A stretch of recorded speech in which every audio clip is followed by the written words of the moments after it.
Welcome to this edition of Fit Round the Table, where we explore developing our fitness for later life in the company of leading local experts. And no one more expert than our own Lady Mary Peters, the Olympic gold medalist who won our hearts through that amazing performance in Munich in 1972, and who has continued to remain special ever since through her tireless work and incredible generosity in supporting thousands of sports people for well over 50 years. In the very recent past, apart from raising well over £1 million to continue the legacy of the Mary Peters Trust, and as well as writing a book about the incredible journey she took since the Munich Olympics, she's also been the flag bearer in an excellent campaign to aid senior fitness in conjunction with Age NI. Mary, I'm utterly thrilled that you've decided to join us to help us work our way through Fit Round the Table and enabling people to get fit in their golden years. But before we start that, I want to explore with you your feelings about fitness in older age. And for you, when did you start thinking about being fit in older age?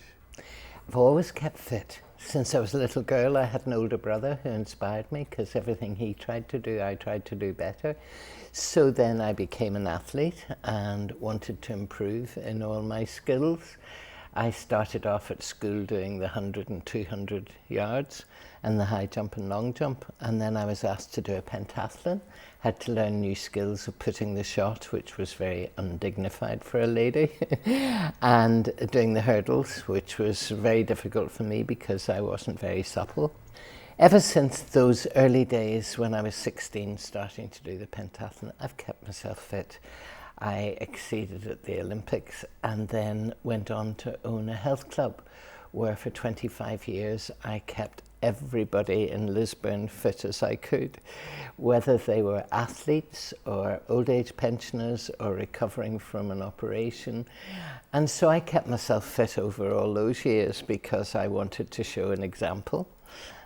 And through all those years, learning about keeping people fit, what were the special challenges that you faced in enabling seniors to keep fit? The most important thing was to give them something simple and then improve it as they got better at it. Never asking them to do something that I didn't think they would be able to do. It's important to adapt your skills of coaching or training to the people that you're dealing with. And the very simplest of exercises sometimes can be very difficult for people because they've never had to do it before. So the coordination of even bringing their fingers together and doing a kneading of an imaginary ball can be difficult for some people. And of course, it's very important to establish the same language, because if I say keep your arms straight, for some people that means really straight. For others, that means sort of straight. Yeah. So it's getting those things right is hard too. But it's also making sure that they understand what you're telling them to do. I think I find it hard sometimes when I was being coached to know what my coach was expecting of me. And sometimes it's good to see yourself on camera so that you can see whether you're doing it correctly or not. Well, we'll have that opportunity in a minute, but just one last question before we get to that point, and that question is, how do you maintain your motivation at your age? Well, until recently I've been walking every day and enjoying it, not only because of the exercise, but the fresh air and the environment in which I was walking. Unfortunately, I have a slight back problem at the moment, and that restricts me, so I'm not able to go as often as I can. But I decided this year I would do Pilates, and that has been really enjoyable because when I was training, I had to do a lot of deep breathing, and Pilates includes that. So I've been getting air into my lungs again. Absolutely great. So before you show me the exercises though, Mary, what I'd love to do is I'd love to have a look at how Move with Mary has been rolled out by Age NI. And we're going to take a look at one of those examples, which is the Tierman Fold in Belfast.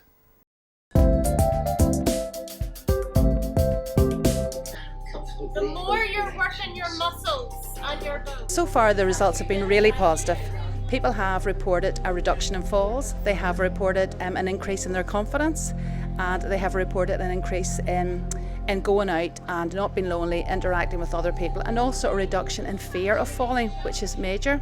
They've also said to us that, people who maybe have had a fall in the past, their family, the dynamic almost changes because the family come to visit, they're almost afraid of them tripping and falling again, even though there's no need, so they feel disempowered slightly. So after this, the empowerment has come back. That you're going to do your exercises in, make sure there's plenty of space, that it's nice and airy. And how important has the Mary Peters programme Move with Mary been to this?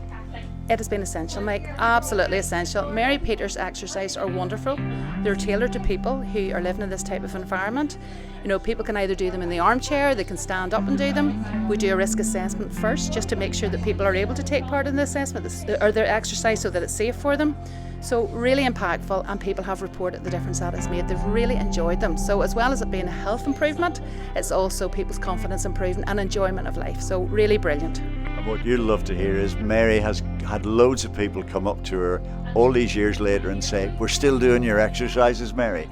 Absolutely, she is such a wonderful lady. She really is a legend as such, and she makes such an impact in so many people's lives, including our own. Of course, you don't have to be over 65 for Mary Peters to make an impact in your life, because those exercises are brilliant and they can be shared around with everybody, not just in a residential environment or a fold environment. That could be anybody in the community that can start. You should really start exercise at quite a young age to make sure your mobility is safer and to enjoy exercise, as well as, I say, improving health.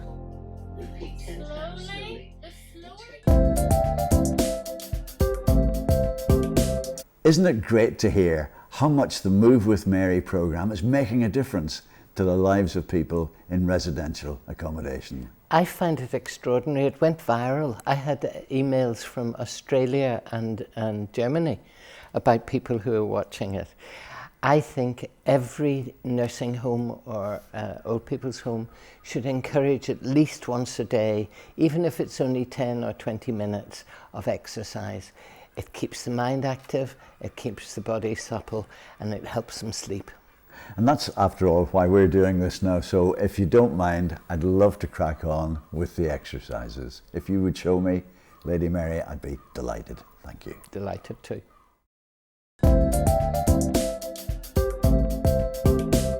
Mike, I want you to sit up straight, good posture, feet flat on the floor, and you're going to pretend you're marching as you sit in the chair.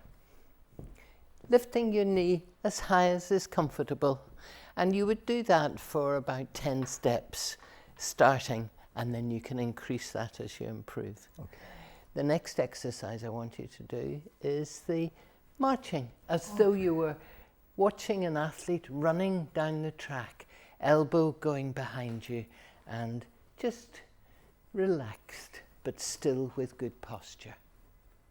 I didn't realise how important arm movement was for runners. I know. Your legs will only go as fast as your arms go. Keep your elbows bent. That's it. Okay. Good. And the third exercise is working the ankles. As we get older, our feet don't work as well as they used to.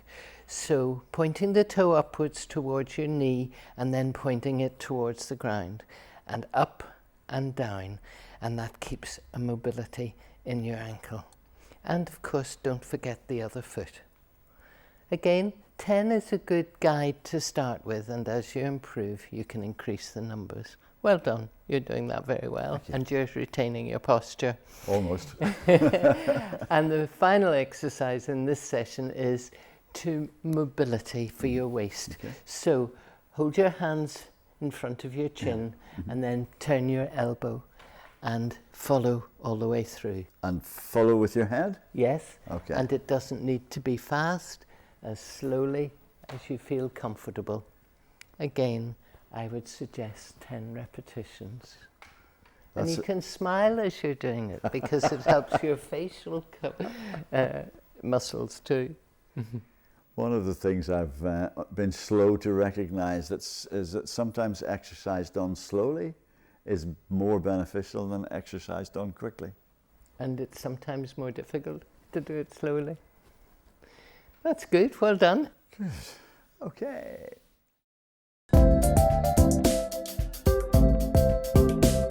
Mike, the next exercise, you need a simple tea towel or a headscarf, and you twist and turn, and it works the wrist and finger joints. You have a go. Okay, so. Arms out straight. Okay. And rotate and back. Good. Oh, that's perfect. Good.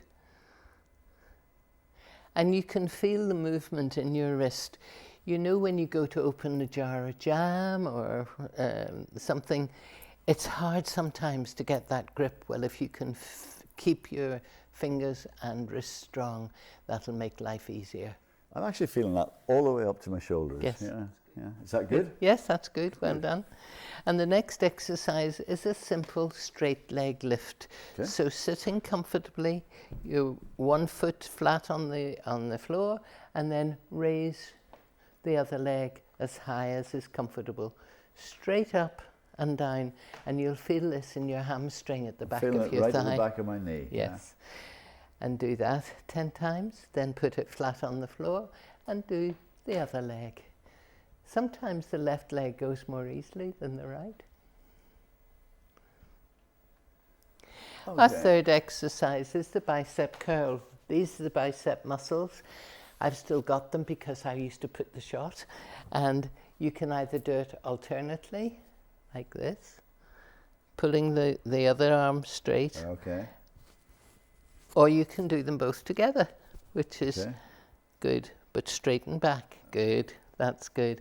And again, retaining that posture. That's called the bicep curl.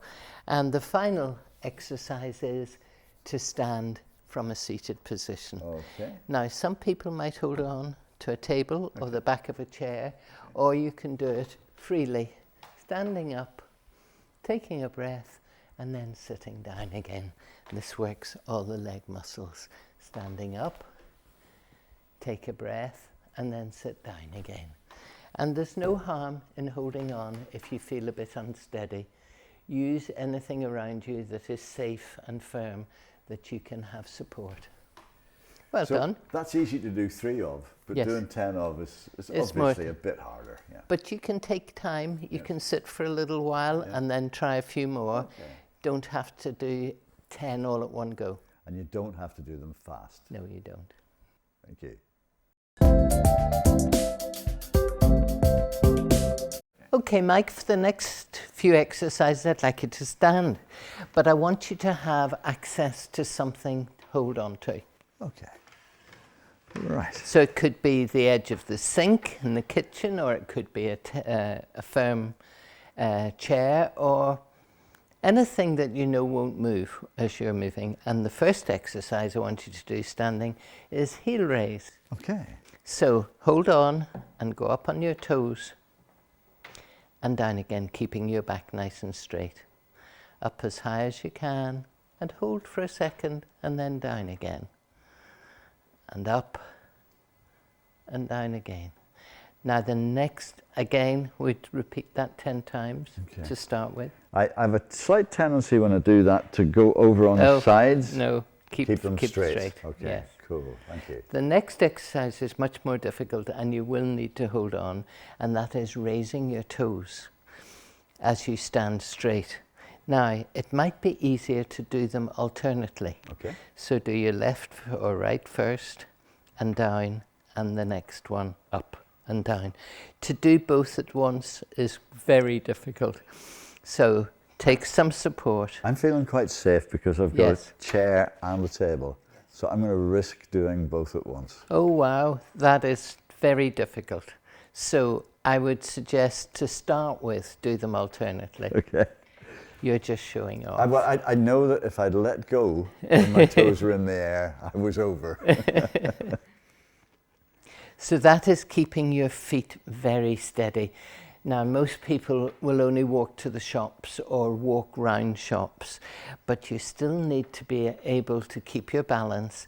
And if you need a stick or if you need a trolley to hold on to, don't be embarrassed. Use it to your advantage.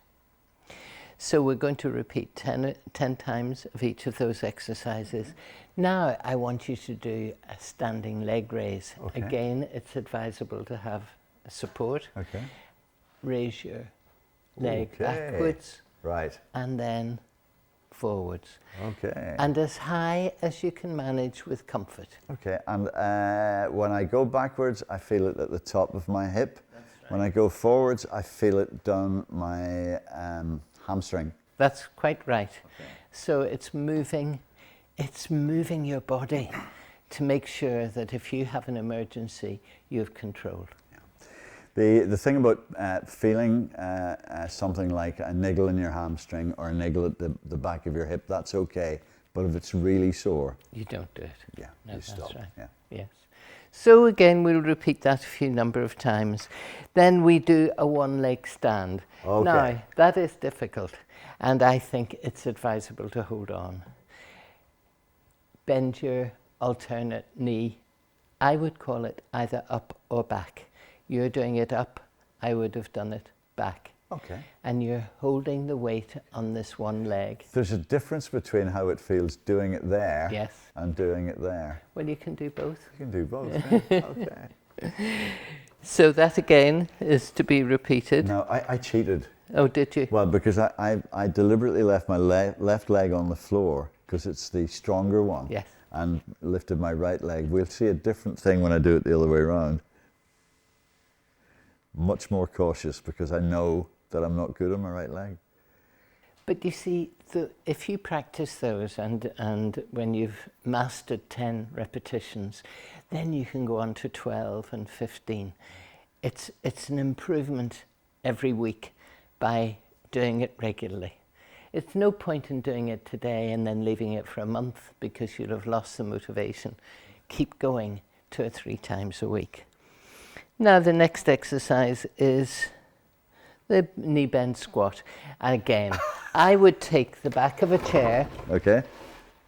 Hold on with both hands. Yes. And facing the legs of the chair Yes. with your feet a little bit apart, you're going to pretend you're sitting down, and it's Okay. called a squat. Okay. Keep your posture, head up high, and push your hips back and down. And this is strengthening both the front and the back of your thighs. I heard somebody say once that if you pretend you're going to sit on the toilet, that will be one of the safest ways to do it. Absolutely. I used to do that with 860 pounds on my shoulders. Never. Moving it about that much. Couldn't do it with 100 now. Yeah. And now, the most difficult of all those exercises, in my opinion, is heel to toe walking. Okay. Heel to toe walking. Okay. As though you're on a tightrope. Okay. Good. Now you might have to take the chair with you to keep the support. As you improve, you'll be able to do it without It depends how far you want me to go. Well, I'd like you to go to the edge of the carpet, and you can take my arm if you'd like to help you keep your balance. Now you won't I see what you mean about, that is, you would think that it's the sort of thing in our 20s and 30s we'd have done with a blindfold on. Absolutely. But it's a lot different in your 70s. And 80s. And 80s, absolutely. If people are caught with too much alcohol, the police used to get them to try and walk heel to toe to prove whether they were capable or not. Yeah. But we don't do it in our old age because there's no reason for us to. But if you can find something like a stair rail or something to hold on to, it makes it so much easier for you to be able to do it. So those are another session of exercises. You can add the first 2 and make that the 3rd set as you get fitter and healthier. And of course, one of the things that happens after exercises, we remember to warm up. We don't always remember to cool down properly. No. And that's very important. If people are tired, they'll want to just sit down, but it is important to cool the body down again. So can you show me some cool down exercise? We need to sit again, Mike. That's fine. So I'd like you to stand again, Mike. And we're going to gently rotate the upper body, but keep your head steady. So I don't follow. No, not this time. Ah, Yeah. okay. Just gently moving from side to side. Just stretching the upper body. Then put your arms to your side, and I want you to reach to the sky alternately, as high as you can stretch, so you're getting the maximum stretch of the spine, up and up as you can go. And I'm really feeling that in my shoulders, Good. really big time. Yeah. That's good. And finally, I want you to just do a walking on the spot. Okay. But again, support yourself so that you don't lose your balance. I just did. So that was a good call. Yes. I think that's probably enough Okay. for one day. That's fabulous. I've loved showing you, Mike, and you've done them very well. Well, thank you very much for that. I've really, really enjoyed this session, Mary. It's been fabulous. And I'm going to use the exercises Good. because they strike me as good exercises. I could feel different parts of my body working, and I could feel that I'd done exercise, Yes. which I think is very, very important. But you shouldn't be tired at the end of it. Do within your own capability. And I'm observing that you have a bottle of water. I'm very impressed. It's very important to take a drink in between your exercises, even if it's only a sip, to keep yourself hydrated. And the older you are, the more water you need. In that case, I need a lot of water. Mary, it's been an absolute delight having you here today, having you show us these exercises. Absolutely fabulous. Thank you so much for taking the time and the trouble to do this with us, because it will help people who watch Fit Round the Table to get fitter in their older age. And now we turn to Dr. Catherine Hughes, our resident nutritionist, who's going to talk us through what we should be eating and drinking to keep ourselves healthy in older age.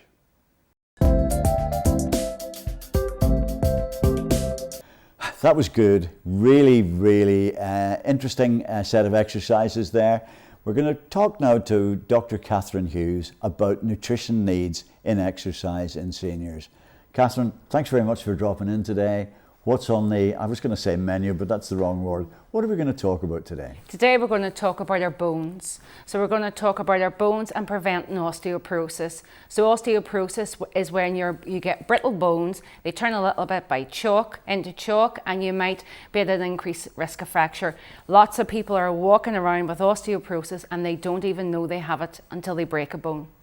That's frightening, because if you have a condition and you don't know you have it, you can't guard against it. So what do we do? So 3 things. You need exercise, you need vitamin D, and you need calcium. Exercise, vitamin D and calcium. Now those are 2 supplements. Most of us are pretty bad at taking supplements. Yeah. How do we make that happen? So for calcium, we can get that through our diet. So we can meet our calcium needs by taking foods rich in dairy. We can eat yogurts, but vitamin D is the problem one. Vitamin D, we don't have enough of it in our diet. It's not in a lot of foods. We actually have to make vitamin D by exposing our skin to sunlight. Now, we're in Northern Ireland. We don't have a lot of sunlight. We can only make vitamin D from basically the end of March to September. And then the rest of the time, we're not making vitamin D. So actually, we have to take a vitamin D supplement during winter months. Does that have any side effects? No, you're taking a low dose supplement. It's 10 micrograms per day. At that level, that's enough to maintain your status to protect your bones. Now, if you are somebody that doesn't go outdoors a lot, doesn't expose your skin, has darker skin, or is covered up a lot during summer months, you might want to recommend taking a supplement all year round, because the benefits of optimizing your vitamin D are way more important than any concerns over supplements. I've recently started being less frightened of the sun, which is probably a stupid thing, but because of the possibility of skin cancer. But nowadays, I probably deliberately in the summertime will expose myself to direct sunlight for about 15 minutes a couple of times a day. Is that a good idea? Yeah, you make vitamin D between the hours of 11 and 3 o'clock in the afternoon in summer. So if you expose your skin for 10 to 30 minutes across that time, doesn't have to be consecutive, then you'll make enough vitamin D to maintain your status. But you have to balance that as well. You're not going to get a sunburn and damage your skin. So it's a risk benefit that you have to play up. So the learning in that is from 11 o'clock in the morning until 3 in the afternoon? To 3 in the afternoon. Wow, that's a short window, really. It is, and think about it as well. The way I think about it, take a supplement from Halloween to St. Patrick's Day, and that'll protect you. Or cover all bases and take vitamin D every day. Every day. So I'm sorry, we've possibly given away the hot tip already, but I'm going to come back to it anyway. Do we have a hot tip? The hot tip is take that vitamin D supplement in the winter time, and if you're not out a lot, take it the whole year round. Dr. Catherine Hughes, thank you very much. Look forward to talking to you next time. Thanks.